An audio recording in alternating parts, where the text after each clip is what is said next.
Pickles are on a train headed for their family reunion. Angelica scares Tommy with a toy spider and quickly pretends to be asleep to avoid punishment, with Dee Dee thinking Tommy is only crying due to crankiness. As the train arrives at their destination, the family realizes that Grandpa Lou is missing. Stu and Drew find him telling stories to several others and try to get him to come with them, but he insists he'll get off later after finishing his stories. As Dee Dee, Angelica, and Tommy get off the train, Dee Dee tries to stall the train so that Lou, Stu, and Drew could get off. But the conductor says that the train is leaving that very moment. They'll end up in Chicago if they don't get off. The train starts running, and Stu and Drew jump off into the platform in time, but Lou says that on the train and waves the others goodbye as he's headed off to Chicago. Stu then goes on to voice a theory that perhaps Lou's intentions had always been to keep heading on to Chicago to avoid the family reunion. They are welcomed by Hugh and Dottie, who give Stu some sunflower seeds, official money crop of the Pickles clan. Hugh and Dottie also welcome Angelica and Tommy, and pay extra attention to Tommy, raising Angelica's ire, especially since Drew previously said she was going to be the star of the party. The feud builds up when Tommy asks twice, "What's a family union?" Angelica answers that a family reunion is where a family goes to meet others, that they hold you, kiss you, and other stuff, and talk about how they'd like to take the kids home with them. Tommy interprets this as the other adults wanting to take him away from his mom and dad. Angelica reinforces this, lying that Tommy will be taken away from his family forever. Eventually, after arriving, Tommy and Angelica are taken into a playpen where all their cousins are playing. After Tommy is introduced to his cousins, Timmy Ray Pickles, Tony Pickles, and Tammy Faye Pickles, Angelica introduces herself and states that she'll be the boss. But Timmy Ray points out she hasn't met the leader of the cousins, Emmett Pickles, who is much bigger than Angelica is. Emmett thinks Angelica is trying to hurt his cousins, but Angelica denies this, saying that she's one of his cousins as well. Emmett tries to wrestle her to play her back, but Angelica screams in the nick of time. Drew comes and takes Angelica out of the playpen. She blows a raspberry at her cousins. Tommy explains that everyone that Angelica told him about family reunions, but Timmy Ray is doubtful that their own parents would let something like that happen. Not long after this, however, the other relatives come to the playpen and start kissing, hugging, and picking up their kids, except for Emmett, who's too big and heavy. Then, Mackie and Edie, Emmett's parents, find Tommy, and his worst fears seem to be realized when Edie asks if he wants to come home with her. As she opens her mouth, the flashback of Angelica's head appears, repeating, "And to never see your mom or dad or your dumb old dog ever again." After the grown-ups leave, the other kids agree that Tommy may be right, and Tommy makes a plan for them to get out of the playpen and find their own parents so no one can take them away from them. Emmett opens the playpen, after which he complains about being hungry. As Hugh and Dottie take care of the other relatives on a rather boring tour of the farmyard showcasing their barn, Angelica groans because she can't see a thing. Beetles are blocking her view. She soon sees a dog nearby. Her playfate rushes up to Drew and pounces on him, getting his clothes all muddy in the process. At Mackie's insistence, Drew leaves Angelica in the care of Mackie and Edie and goes back to the farmhouse and change. This worries Angelica, as her unfabricated lie begins to backfire on her, making her believe Mackie and Edie want to take her away from her dad. As the grown-ups and Angelica ride through the cornfields, Tommy finds the sunflower seeds that Stu was eating, and thinks that if they follow the seeds, they'll find their parents. As Edie talks about taking Angelica home with her and tries to change her hair, Angelica's own words come back to haunt her as she sees her own flashback in Edie's mouth like Tommy did before. The babies follow the sunflower seeds through the cornfield. While in the barn, Angelica tries to stay where she is by stating she's tired. Edie tells Angelica that city kids like her don't even know what tired means, and states that doing chores is what Angelica should do. The babies come out of the cornfield, or corn forest, as Tammy Faye calls it, and see the barn nearby. Timmy Ray says it's where the cows go when they want to drink milk. And the other kids go there to try to get some. Angelica walks along the path with her doll Cynthia, but doesn't know that a goat escaped from the field. The goat scratches its foot and charges at Angelica as if to say, "This is my field!" Tommy soon understands Angelica in danger. After Tammy Faye expresses hesitation to help Angelica due to how mean she acted to them earlier, they vow to save her. She is a Pickles after all. When they chase the goat away, it startles a flock of sheep. The sheep break out of the fences and set a lot of the other farm animals free as well. They rescue Angelica, who talks about what she went through, despite the fact that she thought she made up her previous statement about the grown-ups exchanging their children. As the adults see the escaped animals, they all try to capture them. As Stu and Dee Dee rush to the playpen, only to find the kids missing.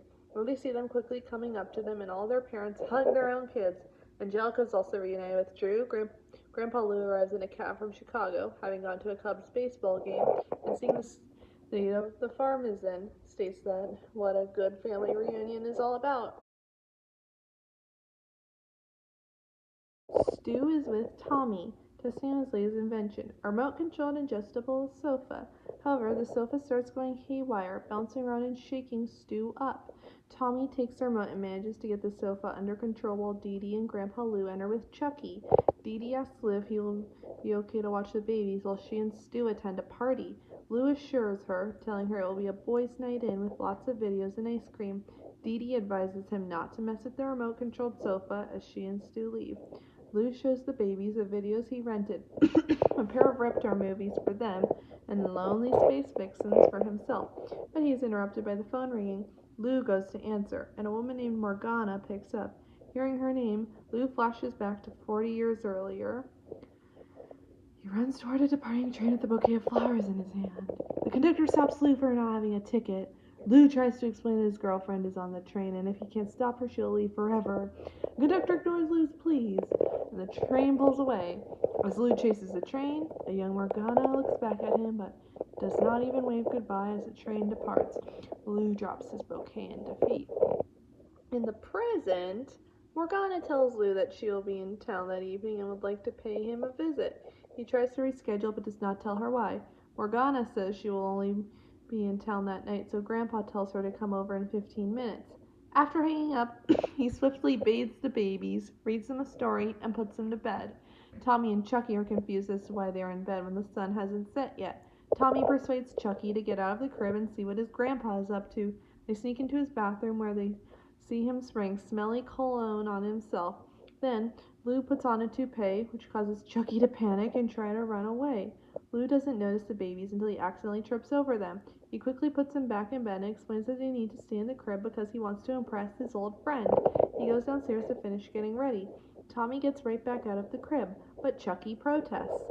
Tommy says that Lou won't impress his friend by wearing someone else's hair and smelling funny.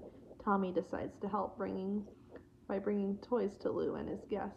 At that moment, Morgana arrives. Lou lets her in, thinking she's just as lovely as she was 40 years ago. She compliments his house, but while her back is turned, Tommy and Chucky come downstairs with lots of toys in their arms. Lou quickly scoops them all up and hurries back upstairs. He puts the babies in cribs and tries explaining things again. He's trying to hide the fact that he's a grandfather from Morgana because he wants her to see him as the same Lou he was in their youth. Lou realizes that the babies probably don't understand what he means anyway and goes back downstairs. Tommy and Chucky then hear Grandpa's old-timey music and decide to put on something better to listen to. Lou asks Morgana to dance with him and she agrees. They both dance together while the babies sneak back downstairs with a cassette tape. Tommy inserts the tape and it starts playing the Dummy Bears theme song very loudly. This causes Lou to drop Morgana in shock and whisk the babies upstairs before she can see them. He puts them in a crib yet again, begging them to stay there. He promises to buy them an ice cream truck and even put them both through college if they don't leave the crib again. Grandpa goes back downstairs and Morgana asks him to sit on the couch with her. She shows him a photo album that's full of shots from the good old days. When they look at the album, Tommy and Chucky sneak back downstairs with a flower for Morgana. Lou asks Morgana what happened to make her board the train and leave for 40 years. She tells him that she broke up with him over his alleged affair with another woman named Trixie McGee. She says that she saw the two of them kissing in the park. Lou is surprised and clarifies he was not kissing Trixie. He was giving her mouth-to-mouth resuscitation because she was having an asthma attack and had fainted. Now knowing the whole story, Morgana wants to give Lou a kiss. I've been waiting for 4 decades. The two of them lean in and plant kisses on each of Tommy's cheeks.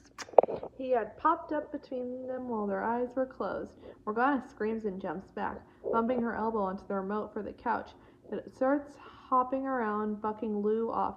Rushes back onto the couch to help. with Tommy and Chucky joining in. Morgana admits that the mechanical bull of a couch is kind of fun, and the four of them play with it for a while.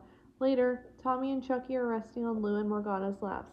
Morgana is impressed that Lou is so good with kids and wonders why he didn't tell her he was a grandfather. Lou admits that he didn't want her to think he was an old man. Morgana comforts him, saying she will always be the same Lou Pickles, no matter how old he gets. She kisses him on the cheek and gets up to leave, but promises to visit him again when she comes back to town. But before leaving, she asks Lou for a favor. Stop wearing the toupee. Lou happily obliges as she makes her way down the sidewalk. Lou comes back inside and tells the babies that Morgana was one of the few women he ever loved aside from Grandma. He adds that he doesn't regret what happened in the past since things are going well for him now. He asks the babies if they agree. Tommy just triggers our remote control couch to flip again, and all three of them all laugh together.